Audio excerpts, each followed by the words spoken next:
नमस्कार, आम्ही असात विठ्ठल दासवाडा मुर्जी दर्या देगेर आणि ह्या दर्या देगेर मोकाट जनावरांपैकी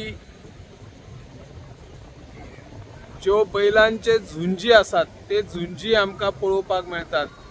ह्या बैलांच्या झुंजीचेर सरकारान निर्बंध घातल्यात, पूण जी मोकाट जनावरां आसात तेचेर कोण बंदी घालतलो? ती आपणाक जाय तेन्ना झुंजी करून एक आनंद घेत असतात। मोकाट जनावरांय व्हडा प्रमाणात आमकां दर्या देगेर दिसतात। ह्या मोकाट जनावरांचो आता सरकारान आणि थळाव्या पंचायतींनी पुढाकार घेऊन तांचो बंदोबस्त करचो अशी ह्या माध्यमांतल्यान आमी मागणी करता। हांव निवृत्ती शिरोडकर।